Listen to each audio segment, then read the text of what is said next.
21 अक्टूबर का दिन भारत की स्वतंत्रता संग्राम के लिहाज से बेहद खास दिन है। 77 साल पहले यानी 21 अक्टूबर 1943 को देश से बाहर अविभाजित भारत की सरकार बनी थी। उस सरकार का नाम था आजाद हिंद सरकार। अंग्रेजी हुकूमत को नकारते हुए ये अखंड भारत की सरकार थी। 4 जुलाई 1943 को सिंगापुर के कैथे भवन में हुए समारोह में रास बिहारी बोस ने आजाद हिंद फौज की कमान सुभाष चंद्र बोस के हाथों में सौंप दी। इसके बाद 21 अक्टूबर 1943 को आजाद हिंद सरकार की स्थापना हुई। आजाद हिंद फौज के सर्वोच्च सेनापति की हैसियत से सुभाष चंद्र बोस ने स्वतंत्र भारत की अस्थायी सरकार बनाई। जापान ने 23 अक्टूबर 1943 को आजाद हिंद सरकार को मान्यता दी। जापान ने अंडमान और निकोबार द्वीप आजाद हिंद सरकार को दे दिए। सुभाष चंद्र बोस उन द्वीपों में गए और उनका नया नामकरण किया। अंडमान का नया नाम शहीद द्वीप और निकोबार का स्वराज द्वीप रखा गया। 30 सितंबर 1943 को ही अंडमान निकोबार में पहली बार सुभाष चंद्र बोस ने तिरंगा फहराया था। ये तिरंगा आजाद हिंद सरकार का था। सुभाष चंद्र बोस भारत की पहली आजाद सरकार के प्रधानमंत्री, विदेश मंत्री और रक्षा मंत्री थे। वित्त विभाग AC चैटर्जी को, प्रचार विभाग SA अय्यर को और महिला संगठन कैप्टन लक्ष्मी स्वामीनाथन को सौंपा गया। आजाद हिंद सरकार को 9 देशों की सरकारों ने अपनी मान्यता दी थी, जिसमें जर्मनी, जापान, फिलीपींस जैसे देश शामिल थे। आजाद हिंद सरकार ने कई देशों में अपने दूतावास भी खोले थे।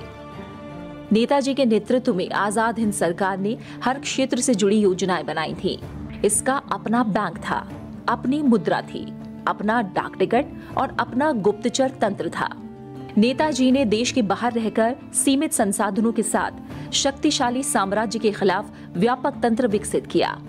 नेताजी सुभाष चंद्र बोस ने बैंक और स्वाधीन भारत के लिए अपनी मुद्रा के निर्माण के आदेश दिए। आजाद हिंद सरकार की अपनी बैंक थी, जिसका नाम आजाद हिंद बैंक था। आजाद हिंद बैंक ने 10 रुपए के सिक्के से लेकर 1 लाख रुपए का नोट जारी किया था। 1 लाख रुपए के नोट पर सुभाष चंद्र बोस की तस्वीर छपी थी। सुभाष चंद्र बोस ने जापान और जर्मनी की मदद से आजाद हिंद सरकार के लिए नोट छपवाने का इंतजाम किया था। जर्मनी ने आजाद हिंद सरकार के लिए कई डाक टिकट जारी किए थे, जिन्हें आजाद डाक टिकट कहा जाता है।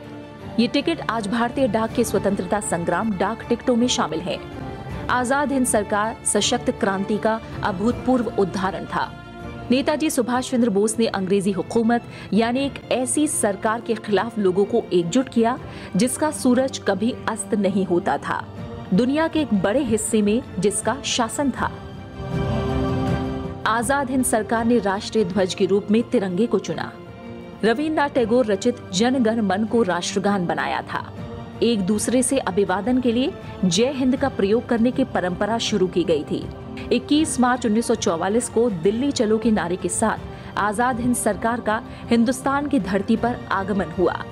आजाद हिंद सरकार के पहले प्रधानमंत्री के रूप में शपथ लेते हुए नेताजी ने ऐलान किया था कि लाल किले पर एक दिन पूरी शान से तिरंगा लहराया जाएगा। आजाद हिंद सरकार की स्थापना की 75वीं वर्षगांठ पर 2018 में प्रधानमंत्री नरेंद्र मोदी ने लाल किले की प्राचीर से तिरंगा झंडा फहराया। आजाद हिंद सरकार ने देश से बाहर अंग्रेजी हुकूमत के खिलाफ लड़ाई लड़ी थी और आजादी की लड़ाई में अहम भूमिका निभाई थी। इस सरकार ने अंग्रेजों को बता दिया था कि भारत के लोग अब अपनी जमीन पर बाहरी हुकूमत को किसी कीमत पर बर्दाश्त नहीं करेंगे। Bureau report, Rajya Sabha TV.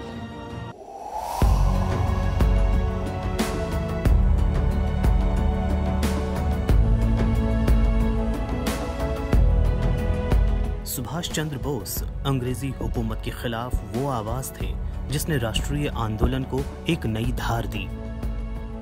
ICS की नौकरी छोड़कर लंदन से भारत लौटने के बाद नेताजी की मुलाकात देश बंधु चित्तरंजन दास से हुई। उन दिनों चित्तरंजन दास ने फॉरवर्ड नाम से एक अंग्रेजी अखबार शुरू किया था और अंग्रेजों के जुल्म सितम के खिलाफ मुहिम छेड़ रखी थी।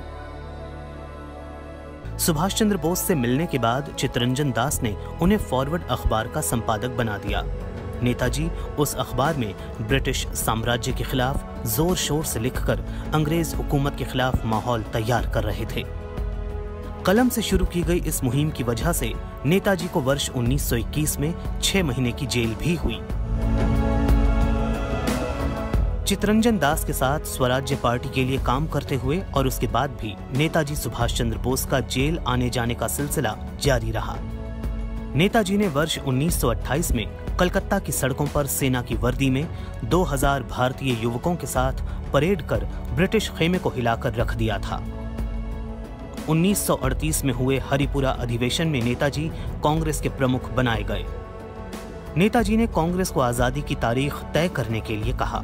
साथ ही तय तारीख तक आजादी नहीं मिलने पर सुभाष चंद्र बोस अंग्रेजों के खिलाफ जोरदार आंदोलन छेड़ना चाहते थे, लेकिन महात्मा गांधी इसके लिए तैयार नहीं हुए।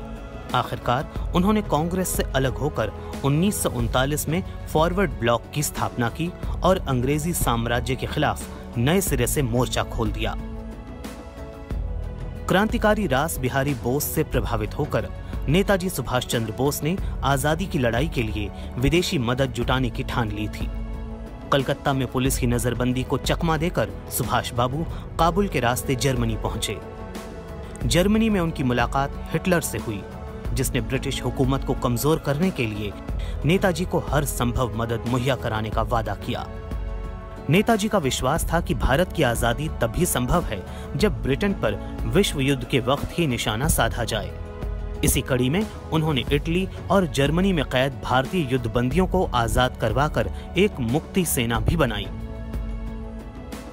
वर्ष 1943 में नेताजी जब जापान पहुंचे तब उन्हें कैप्टन मोहन सिंह द्वारा स्थापित आजाद हिंद फौज का नेतृत्व करने की जिम्मेदारी दी गई। उनका चुनाव खुद रास बिहारी बोस ने ही किया था। 1943 में ही नेताजी ने आजाद हिंद फौज की सेना की सलामी लेने के बाद दिल्ली चलो और जय हिंद का नारा दिया। नेताजी के कमान संभालने के पहले आजाद हिंद फौज में केवल 4 विभाग थे, लेकिन सुभाष चंद्र बोस ने उन 4 विभागों को बल प्रदान करने के लिए 7 नए विभागों का गठन किया।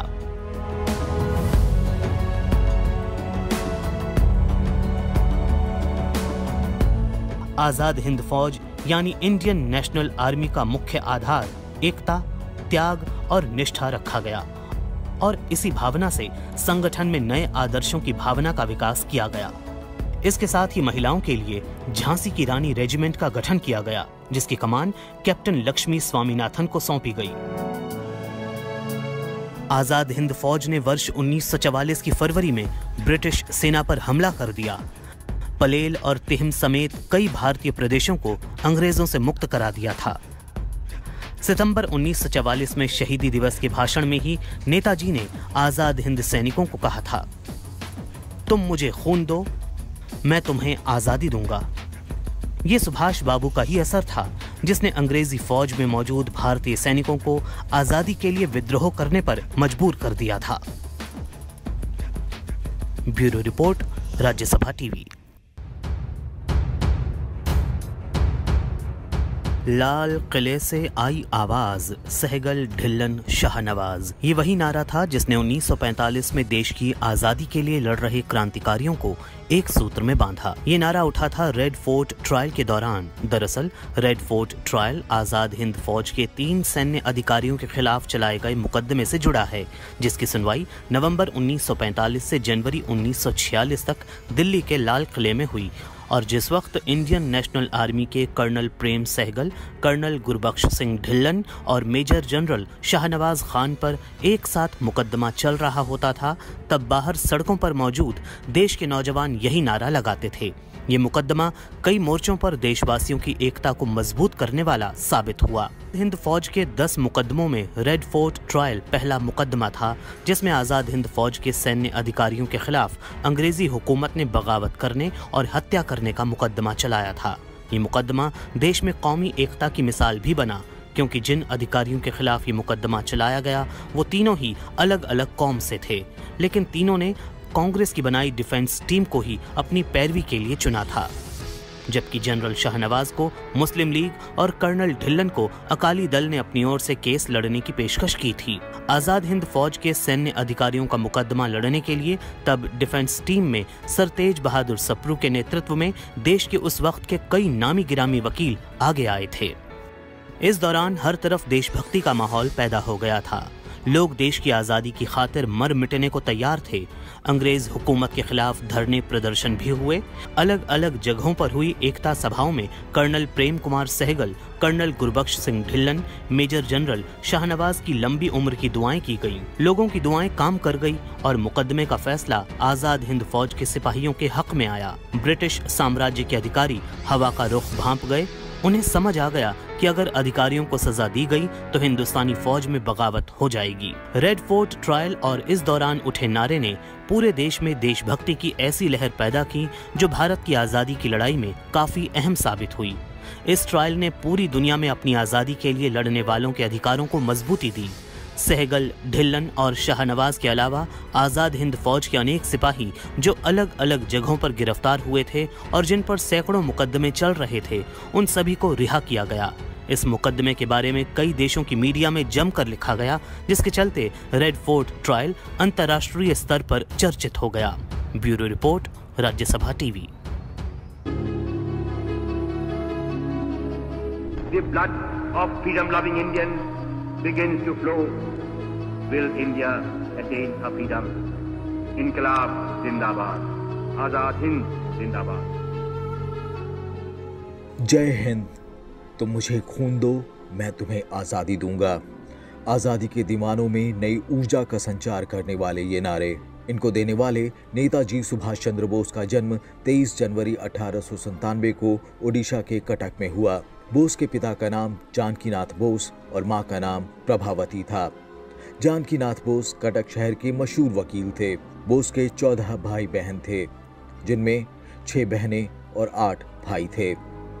सुभाष चंद्र अपने माता पिता की 9वीं संतान और 5वें बेटे थे। संपन्न बंगाली परिवार में जन्मे नेताजी ने अपनी प्रारंभिक पढ़ाई कटक के रिवेल्शाव कॉलेजिएट स्कूल में की थी। इसके बाद उनकी शिक्षा कोलकाता के प्रेसिडेंसी कॉलेज और स्कॉटिश चर्च कॉलेज से हुई। देशभक्ति की भावना का उदाहरण तो उनके शुरुआती जीवन में ही देखने को मिलता है। बचपन में उन्होंने अपने शिक्षक के भारत विरोधी बयान पर घोर आपत्ति जताई थी और तभी सबको अंदाजा लग गया था कि वो गुलामी के आगे सिर झुकाने वालों में नहीं हैं। बोस एक मेधावी छात्र थे जो हमेशा परीक्षा में अव्वल आते थे। 1919 में उन्होंने स्नातक किया और भारतीय प्रशासनिक सेवा यानी इंडियन सिविल सर्विसेज की तैयारी के लिए उनके माता पिता ने उन्हें इंग्लैंड के कैम्ब्रिज विश्वविद्यालय भेज दिया। अंग्रेजी शासन के जमाने में भारतीयों के लिए सिविल सर्विस में जाना बहुत कठिन था, लेकिन उन्होंने सिविल सर्विस की परीक्षा न सिर्फ पास की बल्कि चौथा स्थान भी प्राप्त किया। लेकिन उन्मुक्त विचारों की नौकरी में कहां लगने वाला था। भारतीय सिविल सेवा की परीक्षा में उत्तीर्ण होने के बाद सुभाष चंद्र बोस ने नौकरी से इस्तीफा दे दिया। सिविल सर्विस छोड़ने के बाद वो भारतीय राष्ट्रीय कांग्रेस के साथ जुड़े। उनके मन में पहले से ही एक मजबूत और निडर व्यक्तित्व था। वो राजनीतिक, आर्थिक, सामाजिक और आध्यात्मिक दास्ता से भारत का उद्धार चाहते थे। इसमें कांग्रेस के राष्ट्रीय महासचिव के बाद 1938 में उन्हें कांग्रेस का राष्ट्रीय अध्यक्ष चुना गया। लेकिन नेताजी के क्रांतिकारी विचारों और आकर्षण की वजह से अपने ही वरिष्ठ नेताजी सुभाष चंद्र बोस की निंदा करने लगे और बोस की लोकप्रियता पार्टी के कई लीडरों को नहीं भा रही थी। इसे भांपते हुए सुभाष चंद्र बोस ने फॉरवर्ड ब्लॉक नाम से एक अलग पार्टी बनाई। सुभाष चंद्र बोस महात्मा गांधी के अहिंसा के विचारों से सहमत नहीं थे। वास्तव में महात्मा गांधी उदार दल का नेतृत्व करते थे। वहीं सुभाष चंद्र बोस जोशीले क्रांतिकारी दल के प्रिय थे। महात्मा गांधी और सुभाष चंद्र बोस के विचार भिन्न भिन्न थे, लेकिन वे ये अच्छी तरह जानते थे कि महात्मा गांधी और उनका मकसद एक है, यानी देश की आजादी। नेताजी के मन में गांधी जी के लिए अपार श्रद्धा थी। तभी तो सबसे पहले गांधी जी को राष्ट्रपिता कहकर नेताजी ने ही संबोधित किया था। गांधी जी के विरोध के चलते इस विद्रोही अध्यक्ष ने त्याग पत्र देने की आवश्यकता महसूस की। गांधी जी के लगातार विरोध को देखते हुए उन्होंने स्वयं कांग्रेस छोड़ दी। जब दूसरा विश्व युद्ध शुरू हुआ तब बोस का मानना था कि अंग्रेजों के दुश्मनों के साथ मिलकर आजादी हासिल की जा सकती है। उनके विचारों को देखते हुए उन्हें ब्रिटिश सरकार ने कोलकाता में नजरबंद कर दिया, लेकिन वह अपने भतीजे शिशिर कुमार बोस की सहायता से वहां से भाग निकले। वो अफगानिस्तान और सोवियत संघ होते हुए जर्मनी जा पहुंचे। सुभाष चंद्र बोस ने 1937 में अपनी सेक्रेटरी और ऑस्ट्रियन युवती एमिली से शादी की। उन दोनों की अनीता नाम की एक बेटी भी हुई। विदेशी प्रवास के दौरान नेताजी हिटलर से भी मिले। उन्होंने 1943 में जर्मनी छोड़ दी। वहां से वो जापान गए। जापान से वो सिंगापुर पहुंचे। 18 अगस्त 1945 को टोक्यो जाते समय ताइवान के पास एक हवाई दुर्घटना में निधन हुआ बताया जाता है, लेकिन उनका शव नहीं मिला। नेताजी की मौत का सही कारण का पता आज तक नहीं चल पाया है, लेकिन नेताजी सुभाष चंद्र बोस स्वतंत्र भारत की अमरता का जयघोष करने वाला राष्ट्र प्रेम की दिव्य ज्योति जलाकर अमर हो गए। Bureau report, Rajya Sabha TV.